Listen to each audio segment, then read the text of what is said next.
Hey everyone, let's learn about immobility today with Picmonic. I'm going to play the Picmonic video and then we'll take the quiz together at the end to see what we've learned.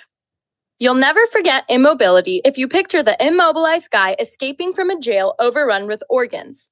First, it's important to assess your patient on the mobility continuum, shown by the array of mobility ranging from immobile to mobile. Understanding the organ complications is also important, and these begin with cardiovascular issues, the heart prisoner, who is stabbing the lungs because patients can develop lower respiratory rates with shallow breathing. Muscle atrophy can be seen in immobile patients, the muscle skeleton, along with integumentary breakdown, the skin suit with ulcers. The GI guy represents gastrointestinal manifestations, which include peristalsis, while the urinating bladder illustrates the urinary stasis seen in immobile patients. Nursing considerations include using techniques such as churn, cough, deep breathe, the churn, coffee, and deep breathe with incentive spirometer, which helps reduce complications. You should also help patients with their passive range of motion, the range of motion displayed by the escaped patient, and prevent skin breakdown by maintaining skin care, the skin being cared for with the dryer and lotion. Make sure these patients have adequate fluid as well as a balanced diet with adequate calories, shown by the balancing food. So let's review immobility. Assess your patients on the mobility continuum and realize that there are cardiac, respiratory, musculoskeletal, integumentary, GI, and urinary complications which can occur. Make sure to use the churn, cough, deep breathe technique and help maintain their range of motion.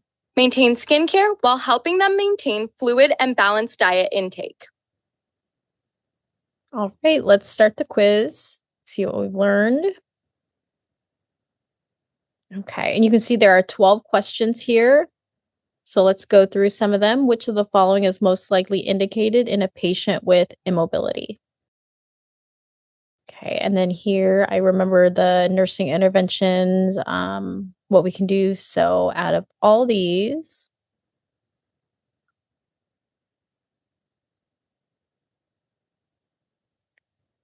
turn, cough, and deep breathe. There you go. Turn every 2 hours. Cough and deep breathing are all important interventions that help decrease potential complications of immobility.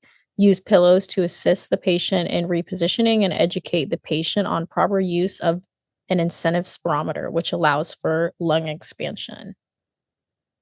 Right, great explanation there. Next question. Immobility causes an increased risk of UTIs, thereby primarily affecting the. So really quickly, I remember this Picmonic here, and then for UTIs, urinary. Go. You can read that as well if you'd like. Urinary stasis can occur when patients lay flat for too long. That makes sense. Urine moves down the ureters by gravity. When laying flat, urine can become backed up, causing UTIs and renal calculi. Which of the following is most likely indicated in a patient with immobility? Okay. And if you can pause if you'd like. I remember here the balanced diet, so that's what I'm going to select. Insufficient calorie intake, especially calcium and vitamin D, can affect muscular and skeletal strength. Make sure patients have high calorie and high protein intake. Educate patients on the importance of maintaining a balanced diet. Right. Which of the following is most likely indicated in a patient with immobility? And out of the options there, fluids, I remember here. So I'm going to go ahead and select that. Adequate fluid intake helps the body maintain a proper fluid balance. This helps regulate sodium, potassium, and acid-base balance.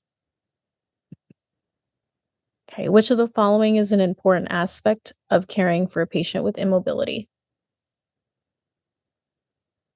And again, you can pause if you'd like. You can remember the dryer and the lotion, so skincare would be what I choose. And you can go ahead and pause if you'd like to read that as well. I'm going to move on. Which of the following most likely helps to determine plan of care and education for different patients' mobilities?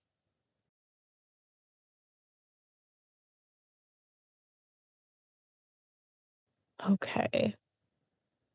So here, if you remember mobility continuum. Yeah, there you go.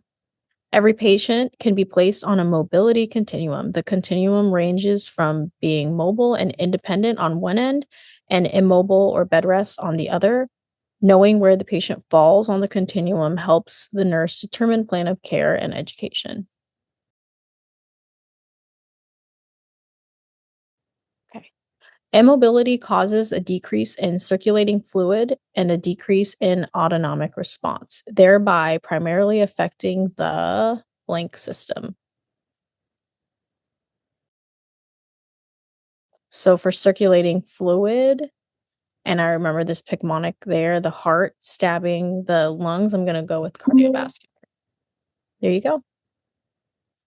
As immobility increases, there's a decrease in circulating fluid and a decrease in autonomic response. This puts the patient at risk for developing orthostatic hypotension, thrombus formation, and increased cardiac workload.